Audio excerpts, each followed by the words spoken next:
Cuphead speedruns are pretty hard. That might not come as much of a shocker to anyone, but it's true. Cuphead's bosses often require a degree of precision to dodge everything they have to throw at you, but the real challenge comes from the RNG. There's quite a lot of randomness in literally every boss fight, and obviously throughout the course of the run, this can affect your time by a significant amount. However, the most meaningful impact of the RNG on Cuphead speedrunning has more to do with the playstyle it ends up demanding from the player. If a game has absolutely no RNG, you can generally memorize one set of inputs to get through the game along with maybe some backups, and for the most part it boils down to being able to execute the main game plan as well as possible.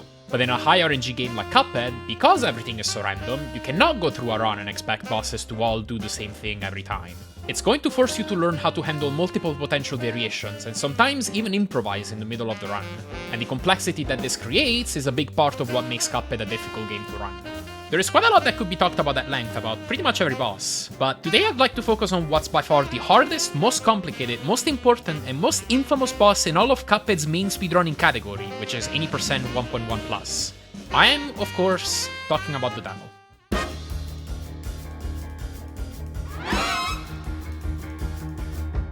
This fight might seem a little unassuming at first. Most people who have played this game might remember struggling more with other bosses, like Great Matchstick or Dr. Cowl's Robot, but there's quite a lot more that meets the eye in this fight. So in this video, we're going to break down this fight, explain how it works, what techniques runners attempt to beat this fight in record times, and just what makes this fight as difficult as it is. First of all, let's quickly go over the fight at the surface level. In phase 1, the Devil is sitting on his throne and will unleash attacks from there.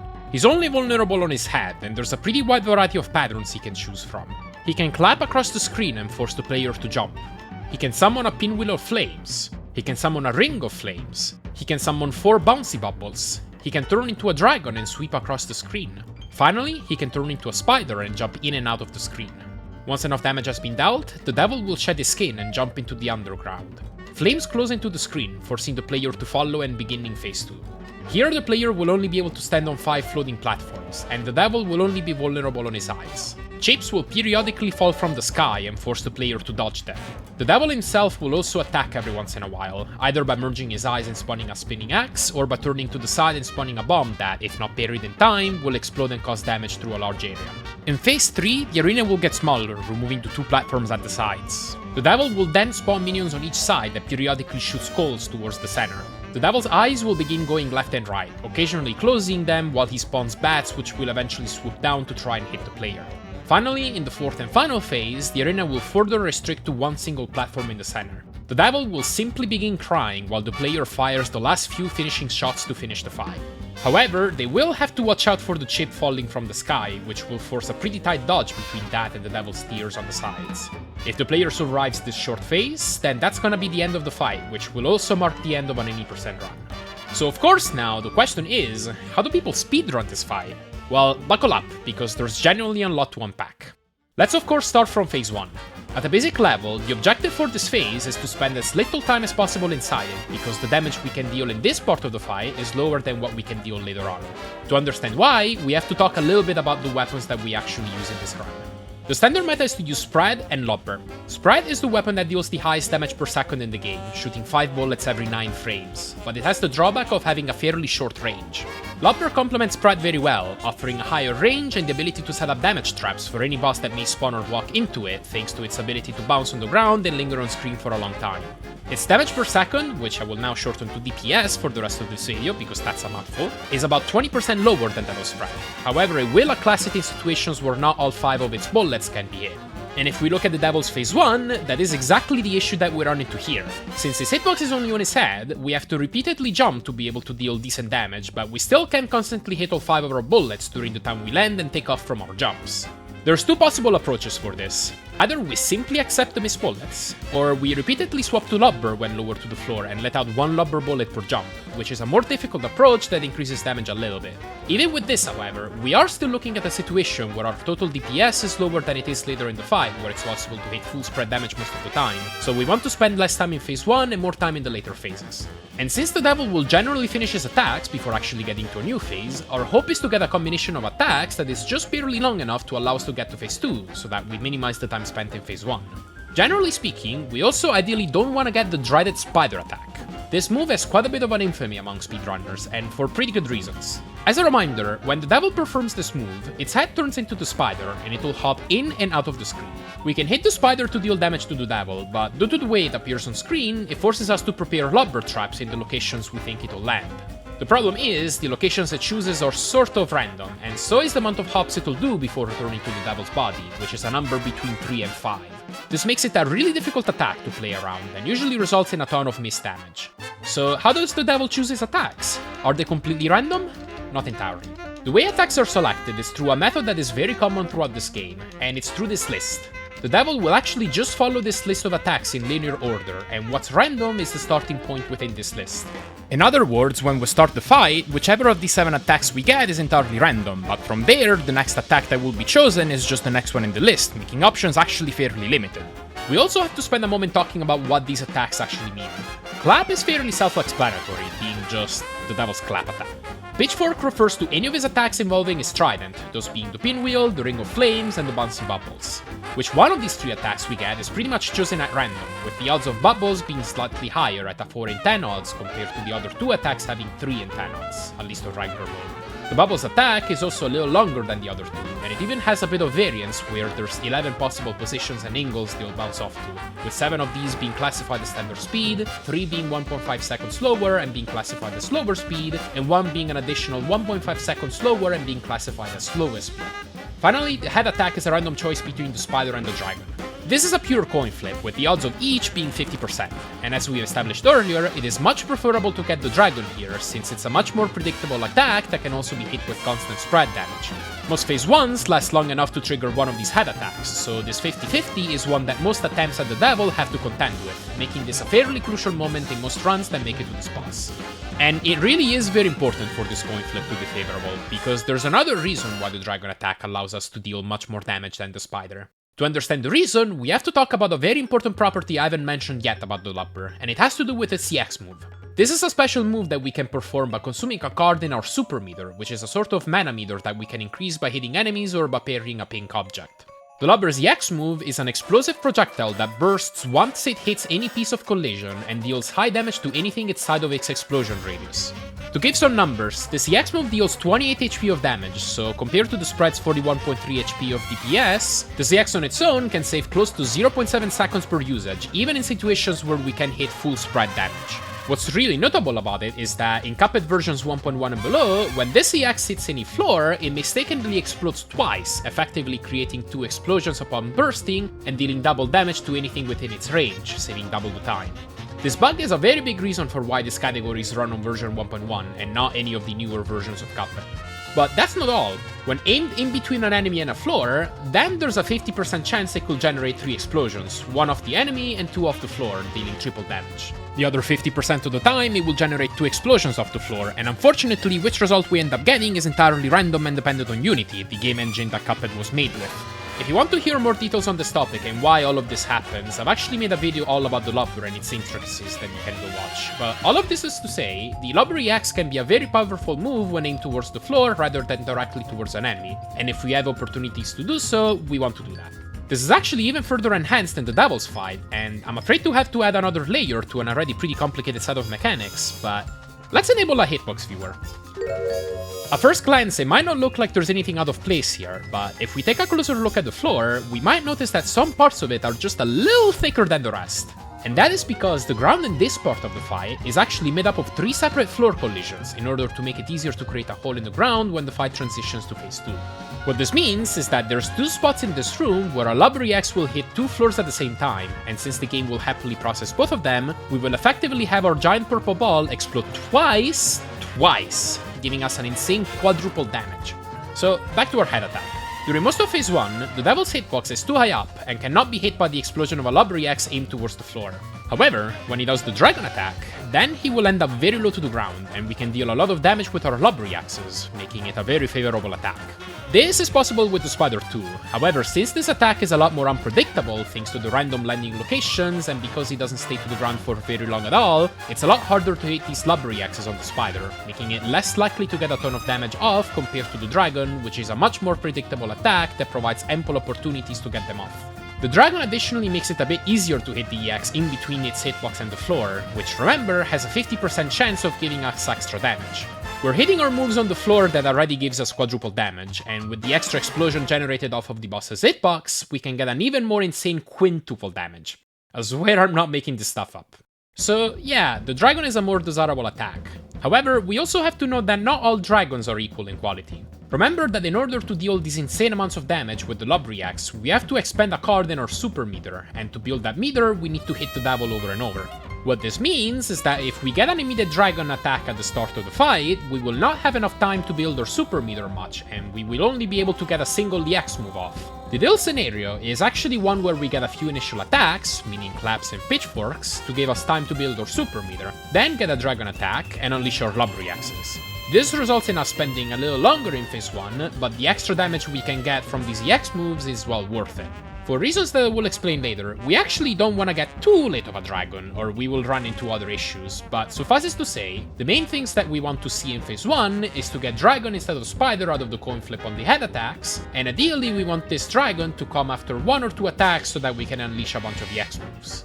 Alright, that was quite a lot to explain, but we're ready to move on to the rest of the fight now, which is thankfully much easier to follow. When we fall into the hole, we can actually sneak in a little bit of damage to the devil during the phase transition.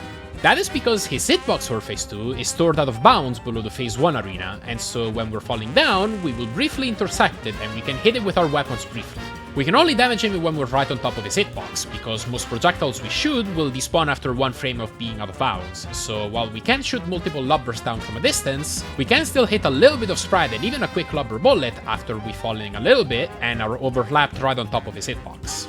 After that, right before the official start of phase 2, we got another trick which involves quickly pausing and unpausing the game. This is called a Geo Buffer. It's called like this because it was found by GeoDGM, and what it achieves is skipping the long animation that has Cuphead startled by the devil when falling into the underground section, and allowing us to start shooting earlier and even start moving into a better position by using an EX move.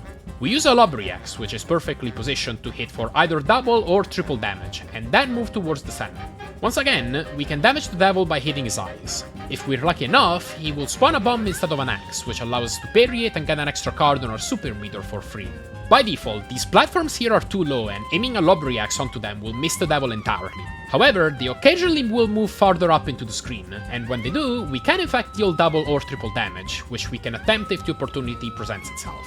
However, this is not too important, because as soon as we get into phase 3, a more reliable method to get extra damage from the Lob Reacts will become available. Remember that here the devil's eyes will travel back and forth, moving their hitboxes with them. What this allows us to do is hit a Lob React on one of these eyes just as it's starting to move away, which then results in the second eye moving into the lingering hitbox from the explosion that was just generated. And since these hitboxes are considered separate, we will get this explosion to hit the devil twice, once for each eyeball. We usually end up saving up a few cards for this phase and make fairly quick work of it with a few EX moves on the eyes. However, there's a lucky chance for something even better here. Occasionally, the devil will close his eyes to spawn bats. It's random when exactly he'll do it, but when he does, this brings the 2 hitboxes on his eyes a little closer together. If on top of that, we also get the middle platform to go up during this moment, we can aim a semi-precise EX on the floor that is able to hit both eyes with the 2 explosions it generates, netting us quadruple damage. It is also possible to do a similar thing at the very end of a phase. If we happen to know that this Lob React will bring the devil into his final phase, then we can hit it on a slightly different spot on the platform farther to the right when the left eye is at its closest to us. This will hit double damage on the left eye, and then immediately hit double damage on the right eye when it teleports farther left for the start of his stunned animation that signals the start of his final phase. Another random thing that can sometimes save some time is the minions on the side of this phase spitting a pink skull instead of a normal one, giving us an extra card, which by now should be very clear is equivalent to quite a lot of added damage. And finally, during the final phase, the hitboxes on his eyes get close enough for us to simply aim a Lob React on their sides closer to the center and hit both of the eyes, dealing double damage. With all that we've learned so far then, let's recap what an ideal fight looks like. We start off by getting some random attack in phase 1. The pinwheel flames here are at pretty good length, for example, and allow us to collect 3 cards. We then get the dragon attack and unleash 3 quadruple or quintuple damage Lob Reacts, which immediately sends the devil into phase 2. We perform the Geo Buffer to break out of the fall earlier and start shooting the devil with spread. We hopefully get a quick parry bomb and start phase 3 soon after, where we unload our Lob Reacts onto the devil's eyes and get double damage off of each one. We also get him to close his eyes and get a high middle platform, which we quickly move over to and utilize to hit a quadruple damage lob reacts. Finally, we get one last payable skull off of a minion and use that to unleash one final lob reacts into the final phase. This was a 45-second fight on the in-game timer, and admittedly, it is a bit of a pipe dream in terms of how many things worked out in our favor. A more average dragon time is around a 50, and if we get some really bad RNG with the spider in phase 1, we could be looking at 1 minute or higher, even if played fairly well. This kind of time variance is extremely high even for Cuphead standards, as the top speedrunners are often pouring dozens or hundreds of hours into trying to beat each of their personal bests by just a few seconds, and so hopefully this helps illustrate why the devil has the reputation it has. Alright, that about covers it. Thanks for watching the first half of this video, and don't forget to... Wait, first half of this video? Oh, that's right, we haven't even talked about the devil freeze. Alright, so here's the deal. As complicated as this fight already is, what I've explained so far is the basic version. There is a pretty powerful trick that can be set up in phase 1 known as the Devil Freeze, and this is what really elevates this fight to being by far the most complex boss in the entire 80% run. So what is it? To understand this, we have to talk a little bit about overdamage. With a few exceptions, most Cuphead bosses have one single health bar. We can shoot them to bring down their health, and when it reaches 0, the boss is KO'd. After damaging a boss enough, we will cross a phase threshold, and that will signal the boss to start a new phase.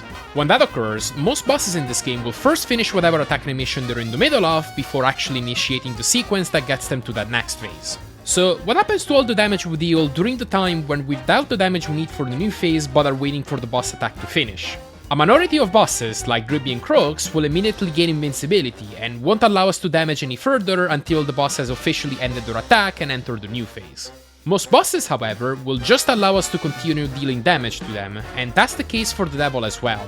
So, an interesting question that now presents itself is, what happens if we cross another phase threshold before the boss has even had time to enter a new phase? This depends from boss to boss. Some bosses are programmed to be able to handle this, and might just skip a phase or instantly end it as soon as it was supposed to begin.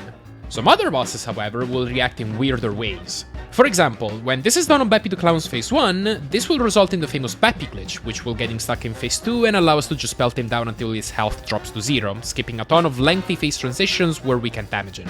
So what happens on the devil?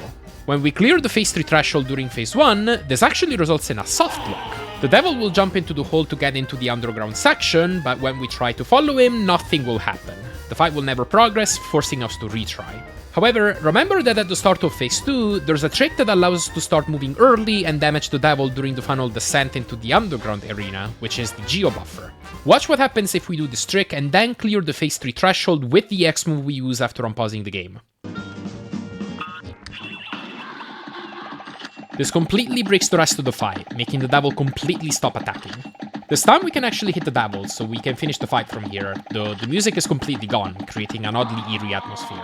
However, what makes this scenario really interesting is that the platforms also get frozen in the position where the phase 3 threshold was cleared, and this allows us to aim our lob reacts on the ground and hit the devil's eyes with the 2 explosions it generates. And I really do mean eyes plural, because since we're higher up, our lob reacts' circular hitboxes are going to be able to extend towards both eyes at their wider span, with the full length of its diameter, which results in consistent quadruple damage EXs. But not only can we constantly hit quads, but we can potentially even hit sextuple damage with them, by hitting the 50% chance of getting 3 explosions off of a single eye, and then having the other eye move into them and getting hit 3 more times. By getting the Devil Freeze and unloading our lob reacts, we can deal an insanely high amount of damage in a short amount of time and very quickly finish the fight. So this trick is very significant, but you may also realize that trying to achieve it is fairly dangerous. We need to get the devil's health dangerously close to soft locking in phase 1, then stop dealing damage, do the Geo Buffer at the start of phase 2, then get the overdamage we need with the lob reacts we used during the end of our fall. The devil has 1900 total HP, and to consistently get the freeze, we need to get his health within a range of 56 HP, which is the damage that our double damage lob reacts will deal. Technically, we have a 50% chance of hitting a triple damage EX here, so the earlier 28 HP range will unreliably work half the times too. But if we overdamage by even a single HP, we will immediately softlock the fight. This seems to create a considerable problem. There's a lot that happens during phase 1, and it's hard to deal consistent damage and have an accurate guess of how much damage we've dealt by the end of it. But luckily, this isn't a real issue, because the answer to this conundrum lies in the bottom left of the screen. Remember that the super meter will gradually build as we do damage to the devil. What this means is that we can actually look at it to have a fairly accurate representation of how much damage we have dealt to the devil. The slightly bad news is that whenever we actually use an EX move, we need to take it into account, which will slightly complicate things, as we'll see shortly. There is another problem about the devil freeze, and this one is completely outside of our control. To achieve it, we need to deal a very high amount of damage in a short amount of time, because remember, we need to have the devil start one of his attacks, then not only clear the phase 2 damage threshold, but also get very close to clearing the phase 3 threshold, all within the duration of the same attack, because the devil will immediately jump into the underground section at the end of that attack to start phase 2. And to do this, we really need the help of the quadruple damage lobber EXs, which we can only hit on the dragon and spider attacks. The clap attacks simply aren't long enough, and as far as the pitchfork attacks are concerned, and I haven't mentioned this yet, it's actually the one attack that the devil will end early if enough damage has been dealt to go into phase 2. And since the spider is a big mess, though we'll come back to it later, the RNG we're looking for is similar to what we were looking for without accounting for the freeze. We want a series of attacks that allows us to build enough of a super meter to have a few EX moves ready for use, then get the 50% odds of the dragon attack, and unleash exactly however many EX moves we need to get the devil close to the phase 3 threshold. However, we need to be very careful to not actually clear this phase threshold until we do the geo buffer, so if we've dealt enough damage, we need to stop shooting to avoid soft locking, and we can use the super meter in the bottom left to understand when we should do that. This is why we don't want to actually get a dragon attack too late in phase 1. If we do, that will mean that we might have to stop shooting for a while and just waste time doing nothing. Okay, that is a lot of theory, so let's look at a few examples. As a matter of fact, let's take a look at the best devil pattern, Bubbles Dragon. Bubbles is the perfect attack to have before the dragon attack, as it's simply just long enough to allow us to get the freeze, but just barely, so we maximize the amount of time spent into the underground phase where we can hit constant spread damage. The way we play this pattern is, we shoot the devil during the Bubbles attack, collecting a parry along the way as well. Then, the dragon attack is unleashed, and here we unload 4 quadruple damage lob reaxes. Then we look at the super meter. We need to make sure we're not collecting any more than around 1.8 cards on our super meter, as doing that will soft lock, though due to the brief duration of this pattern, getting over this limit is difficult. Remember once again that our super meter correlates to how much damage we've dealt, so if we always use 4 lobbery X moves and they all deal quadruple damage, this limit of 1.8 cards will always be consistent, unless we also hit a few imps, which is usually fairly negligible anyway. We do however have to get somewhat close to this limit, because once again, the damage window to get the freeze is relatively small. Anywhere between this range works pretty well. Once we get into phase 2, we do the Geo Buffer, hit our Lob Reacts, then finish the fight off by attempting 2 sextuple damage Lob Reacts. Now, on different phase 1 patterns, we will want to use a different amount of Lob Reacts, and that will change the card amount we will want to use as our limit. Take for example the next fastest pattern, which is Clap into any of the Flames patterns into Dragon, or the opposite, any Flames patterns into Clap into Dragon. The series of attacks is a little longer than Bubbles Dragon, so if we were to use 4 Lob Reacts on the Dragon, we would have to stop ourselves from shooting the devil for quite a lot longer than with Bubbles Dragon to avoid crossing the 1.8 cards limit and soft locking. Instead, what we can do is use only 3 Lob Reacts on the Dragon. This allows us to keep up constant damage on the devil and still deal enough damage to reach the freeze window. The advantage of this play is that now we have one more EX move available for the freeze, which we can use for quadruple damage at the very start of that phase and speed that up by a lot. This, however, makes it so that we have to use a different card count as our limit for the super meter, because not only do we naturally keep an extra card now, but we're also lacking a quadruple damage Lob Reacts worth of damage and have to make up for it with our regular bullets, which will increase our super meter a bit. So if we're using 3 Lob Reacts, our new limit will be around 3.4 cards instead of 1.8 cards. If we're a bit off on damage and need a little bit more by the end of phase 1, we can use the off-screen hitbox deep below the hole to get that. We mentioned this much earlier in the video, but this is the devil's head being stored here, and we'll cross over it briefly, allowing us to hit it with a little bit of spread and even one lobber bullet.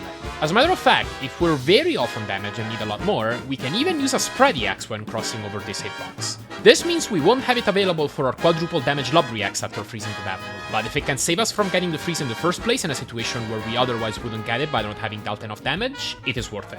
After we get the freeze, we use however many Lob Reacts we have available and we quickly finish the fight. There are a lot of different patterns here, and we have to play them all differently and use a different card count depending on how many Lob Reacts we've used. Here's a breakdown of each possible dragon pattern, along with their odds and best achieved times as of the making of this video. As you can see, most of the freeze patterns end up being several seconds faster than the freezeless patterns, which is a very significant difference. Some of the longer freeze patterns end up being very slow due to staying in phase 1 for a long time, and sometimes even needing to stop shooting for a bit to beat up the dragon, but the fastest freeze patterns allow for some amazing times. Unfortunately, Bubbles Dragon is a pretty rare pattern, and there's some variants that are a little bit slower due to the bubbles lingering on screen for different amounts of time and falling into these 3 different categories, but all of the Clap Flames Dragon combinations aren't much slower and are a bit more likely when combined. All in all, we're unfortunately still talking about pretty low odds of getting a great time, which makes this fight a very important point in the run. All top runners are very familiar with the concept of pouring dozens of hours into finally getting a run on good pace past Cuphead's endless barrage of difficult bosses, maybe even getting on world record pace, and then just getting denied by a crappy devil pattern and losing it all. The devil is truly a brutal boss. But wait a second, aren't we forgetting something?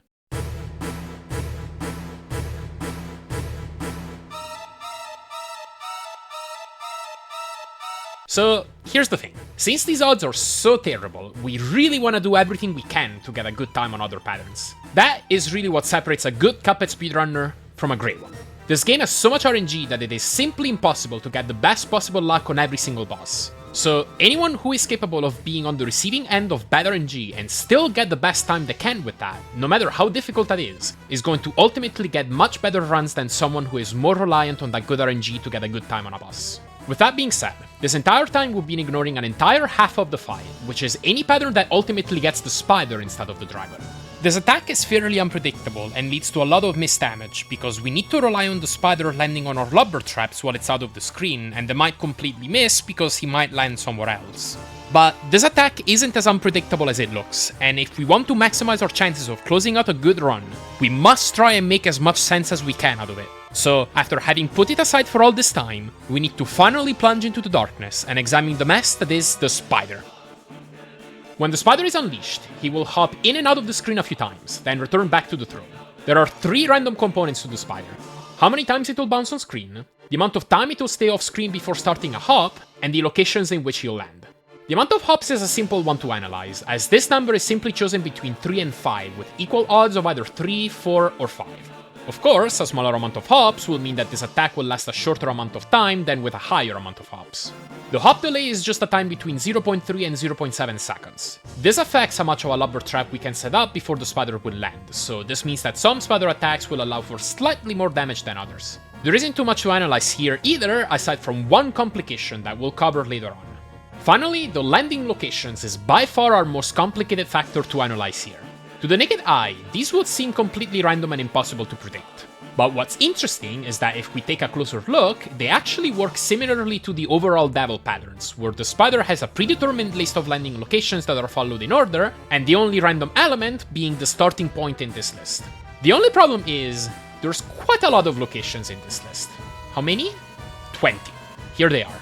These are coordinates that specify an amount of units relative to the player. So for example, a landing location of 100 means 100 units to the right of what Cuphead's location is right before the spider would appear on screen. A landing locations in the negatives, like this minus 300, means that it's gonna appear on the left side instead. Finally, a 0 just means that it's going to appear exactly on top of Cuphead. So when the spider attack starts, it's going to start from a randomly chosen location in this list, then go down in order until it decides to end the attack and go back to the throne. So what does this mean for us? The good news about this is that if we know where in this list we have started from, we can in fact predict where the spider is going to land in the future, and we can prepare lubber traps that will be able to hit it. For example, if we know that a 300 offset is about to happen, we could set up a lubber trap, then dash to the left to let the spider land to our right and precisely where lubbers have been prepared. The bad news is that to be able to do that, we have no other choice than to watch the first landing location and try to deduce the starting point in the list from there. Some offsets are unique, like this 150, so if we get it, we will immediately know where we are in this list straight away. Other offsets are duplicate, and in some cases we may have to get up to the 3rd hop to be able to disambiguate between 2 possible locations in the list. Within these ambiguous scenarios, in some of these cases, we can prepare the same lubber trap and be able to hit all future possibilities, like in the case of a 200, where we can prepare a trap in place that can hit both this 50 and this 0. But in other cases, we can't cover all possibilities, and we just have to gamble on one or a few, like with these 450s, where we want to prepare a trap to the right and risk a 1 in 4 chance of missing it on a potential minus 250. The very first hop is problematic too, because of course we cannot set up a lubber trap that can hit every single one of these offsets. The best option we have available is to face right and shoot some lubbers from the ground, which will hit every spider spawning between -50 and 150. This list is obviously extremely complicated and difficult to memorize. Actually, it's not enough to just memorize this list, but we need to immediately know what's coming next without hesitation, because we want to immediately start setting up a lubber trap for the next hop. So any time spent trying to recall what comes next will lead to a bunch of missed damage. It is extremely challenging, as this list of offsets is really big and different situations require their own different and fairly specific plays. Let's walk through an example of what handling the spider offsets might look like. First, we set up our initial lubber trap and wait for the first hop. Here, we get a 100 offset, and as a result, he lands right on our lubbers. Worthy of note is also that another challenge of handling this attack is the ability to accurately recognize what landing offset you just got. If not paying very careful attention, it's very easy to confuse a 50 offset with a 100 offset, for example. Anyway, after 100 offset, we have two possibilities. Either we're here and the next offset is a -50, or we're here and the next offset is a -150. The solution is to simply face left and shoot some lubbers upwards from the ground, which will be able to potentially cover for both. We get a -150, so now we know exactly where in the list we are, and we know for a fact that the next offset is a 50. We simply prepare the next trap in place and move away as soon as the spider is about to land. Now, we know that the next offset will be a -250. But wait, the spider has already hopped 3 times, so he could decide to end the attack and go back to the throne. To cover for both cases, we can set up the trap right in the center of the screen and high up, and dash right. Regardless of what happens next, the spider will land on our lubbers and get hit by them. If we do get another hop, we can do a similar thing for the next 200 offset by creating a trap in the center and moving left to cover for both the possibility of the attack ending after the 4th hop, or the possibility of getting a 5th hop. If we do get this 5th hop, we now know that the spider has performed the maximum amount of hops he can do, and we can just stand in the center and get ready for him to return to the throne. Okay, so now hopefully we understand how the spider behaves and how we can maximize the chances of our lubber traps hitting. Now we need to add one more complexity to this, because remember, we are not just trying to keep up constant damage to the spider, but we also want to use quadruple damage lubber axes on the overlapping floors and get the double freeze. And this is where it gets really, really complicated. The way we normally do this is by waiting until the spider appears on screen, then move out of the way and hit a lubber axe from the side. This can be hard enough to do, especially on the patterns where the spider lands on top of us, which give us very little time to react. But let's take the best double pattern that can lead to a freeze, which is Flame Spider. This pattern was too short for Dragon to allow us to get the freeze, but since even a 3-hop spider is quite a bit longer than that, we can barely get 4 lubber axes off and the 1.8 cards that we need. And this is precisely the issue. We might get only 3 hops, and we need to use 4 EX moves across the duration of this attack. So to guarantee the freeze without having to rely on a 4th hop, we would need to somehow be able to hit 2 EX moves within the same hop. Normally, since the spider stays low to the ground for a very short amount of time, we don't have time to just fire 2 directly to the floor, so instead the only option we have is to shoot one upwards just before it appears on screen, and then shoot a second one downwards right after, and have the spider land on top of us. This is where the spider having random hop delays becomes very problematic, because if we get a shorter or longer delay than we were anticipating, our lubber axes could either hit the spider directly or completely miss, respectively. Unfortunately, there's no way to cover for all possible delays, so we just have to gamble for a timing and hope it works, which is roughly a 1 in 3 chance. Or actually, we are forced to do this, unless we do these up+down EXs on a 200, -200, or -250 offset, because if we do, then we can hit the spider from the side and we'll have many more frames available to hit him, since we no longer have to hit him before he lands. We can potentially hit him after he lands, and with the right timing, this is guaranteed to work. If we happen to get a sequence of offsets that leads to one of these 3 offsets, then we want to use our 2 lubber axes there, otherwise we have to gamble for the 1 in 3 odds of hitting it with the spider landing on top of us. But is this what we want to do? After all, getting 3 hops is only a 1 in 3 chance. We could instead rely on getting a 4th hop and guarantee that we can hit 4 lubber axes by hitting a single one per hop. This does lead to a slower time, because we don't technically need this 4th hop to dish out all the damage we need to get the freeze, but on the plus side it makes it more likely to get the freeze in the first place. Ultimately, what play we want to go for depends on what kind of time we're going for and what offset we encounter. If we want a fast time, we could hope for the 1 in 3 chance to get 3 hops and rely on the 1 in 3 chance to hit 2 lubber axes, while still getting the freeze if we get more hops. On the other hand, if we want a safer, slower fight, we could rely on the 2 in 3 chance to get at least 4 hops and miss the freeze if we do get 3 hops. It's a bit of a difficult call, and it really just depends on what kind of time we're aiming for. This all doesn't apply to the longer devil patterns leading into Spider, like Bubbles, Clap, Spider, where we only have to hit 2 quadruple damage lob EXs to get the freeze, so we can comfortably get all these EXs up within 3 hops, and that's a lot simpler. Anyway, at the end of all this, what kind of times can we get? Well, let's take a look.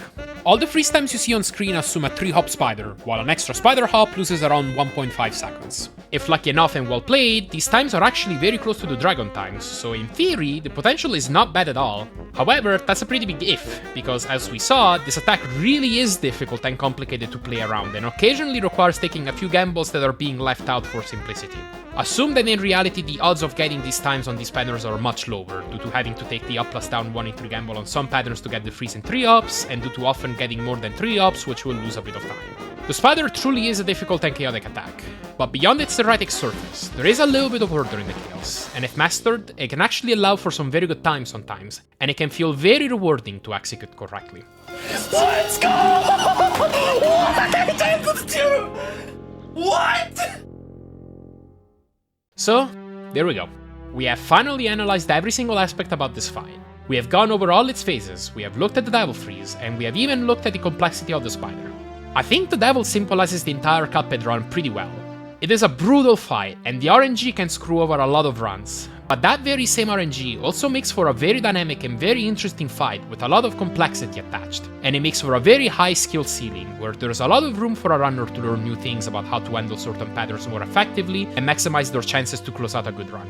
It can be frustrating, but it's also beautiful and it can be very rewarding. So, yeah, thanks for watching, for real this time. Why are there 6 minutes left in the runtime? Yeah, I'm serious. There's something else we need to talk about before wrapping this up. I think I'll just let you see it for yourself.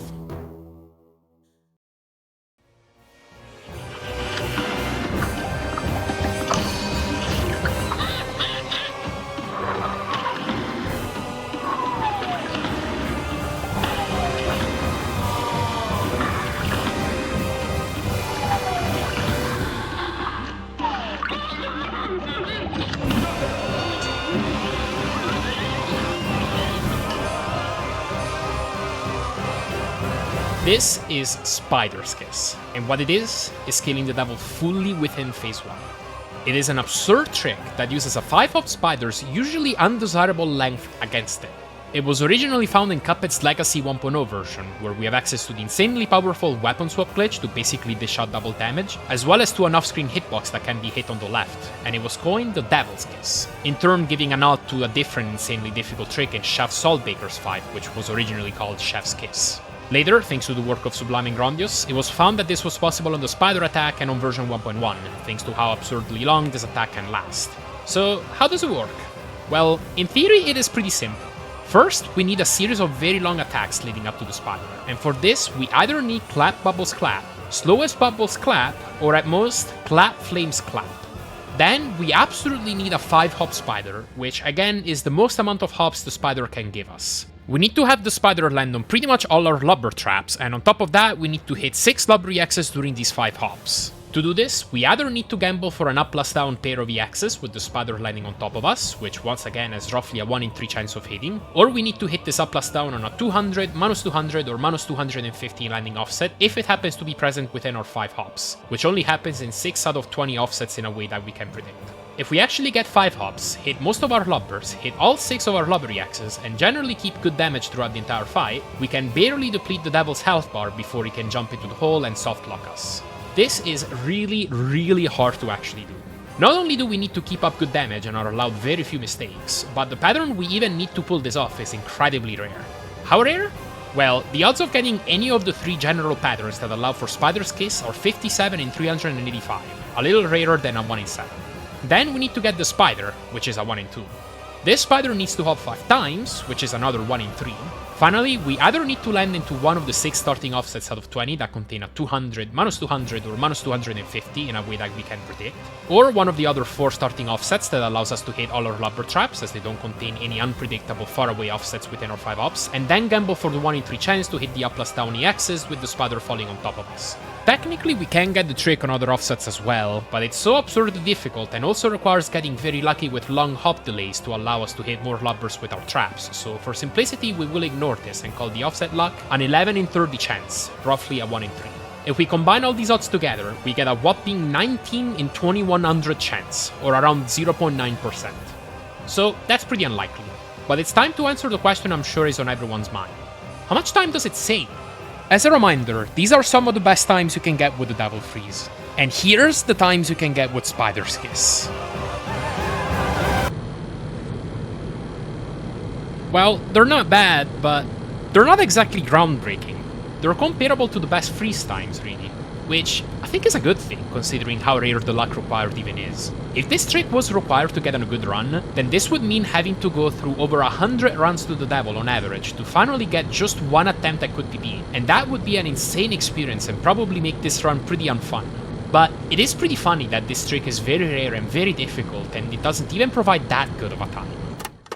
And I really want to reiterate just how difficult this is to actually execute. We have all our normal spider challenges, with having to immediately make the right plays for any given offset and occasionally having very little time to react if getting an unpredictable close offset. But we also need to have very good damage coming into it to have a chance. Clap Bubbles Clap is very long and actually forces us to stop shooting for a bit to bait up the spider, so this pattern is the easiest one to work with. But the other two, Slowest Bubbles Clap and especially Clap Flames Clap, give us much less time, and losing a bit of damage during the course of the fight could be fatal. This is a very deadly combination. It's challenging enough to have to execute a difficult trick, but if the game doesn't even give us the chance to naturally encounter this pattern in the wild very often at all, it becomes very difficult to actually get natural practice at it and get used to having to bring the play required for it on the nerves that a run on pace for a new personal best might bring. We can of course practice it in isolation with mods, which is great, but doing it in a run just hits different. Imagine for a second running this game for several months, seeing all sorts of devil patterns on PB pace, but never quite this one. Then, one day, it finally happens. The pattern is Clap Flames Clap. The next attack is the spider, and he actually starts from a favorable offset. This alone is roughly a 1 in 27 chance, and it's an optimistic estimate because it includes offsets that are very hard to work with and might require the 1 in 3 gamble to hit 2 EXs in one hop later. But nevertheless, gears in your head start turning, and you think that this trick might actually be happening if you'll hop off times, maybe hit the 1 in 3 up plus down gamble if you need to, and you don't make a terrible mistake somewhere. That's when your heart immediately starts racing, and it really does make it infinitely harder to have the lucid mind and accurate fingers that closing out Spider's Kiss requires. As a matter of fact, so far this trick has never been executed successfully at the end of a full game run. I'm confident this will happen eventually, but I think it speaks volumes to how insane of an achievement this would be. I am looking forward to the day that happens. Maybe, just maybe, it could even happen at the end of a world record run. That's wishful thinking, but it would honestly be pretty legendary. Thanks for watching. This time, truly for real. This video was so long.